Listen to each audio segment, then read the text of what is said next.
হয় কালি এটা আমাৰ সিক্ৰেট ইনফৰমেশ্যন আছিল যে এজন চাইবাৰ লগত জড়িত অপৰাধী তেখেতে যি চাইবাৰ ক্ৰাইমৰ যি প্ৰচিডছ যি মানে টকা সেই টকা ইয়াৰ এটা কেছ ডিপজিট মেচিনত তেওঁ ডিপজিট কৰিবলৈ আহি থকা বুলি এটা আমি গম পাইছিলোঁ।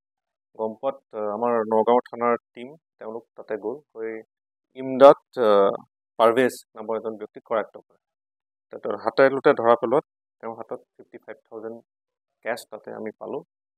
পোৱাৰ পিছত তেখেতক থানাত ইণ্টাৰগেশ্যন কৰা হয়।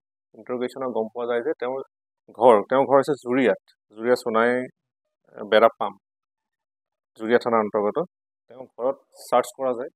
চাৰ্চ কৰাৰ পিছত বিভিন্নজনক আপত্তিজনক বস্তু তাৰ পৰা ৰিকভাৰী কৰা হয়। এটা কেছ কাউণ্টিং মেচিন, বিভিন্ন তেওঁৰ ATM কাৰ্ডছ, তেখেতৰ নামত থকা বিভিন্ন মানে প্ৰায় মাল্টিপল পেন কাৰ্ড পোৱা গ'ল আৰু বিভিন্ন ধৰণৰ পাছবুক বিভিন্ন বেংকৰ তাৰ পৰা ৰিকভাৰী হয়।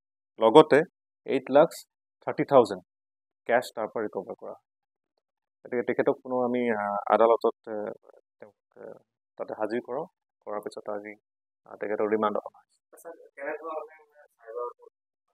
এইটোত এটা নেক্সাছ আছে, তেওঁলোকৰ টীম আছে, সেইমতে তেওঁলোকে কাম কৰে।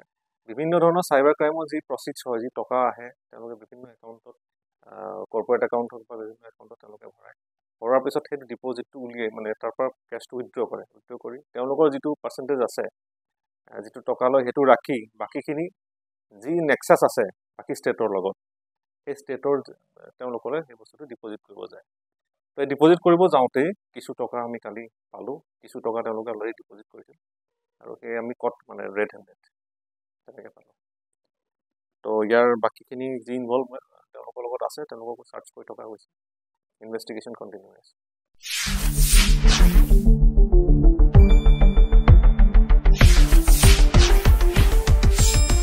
শুদ্ধ আৰু বিস্তৃত বাতৰিৰ বাবে চাই থাকক নিউজ ডেস্ক ৰিপোৰ্ট।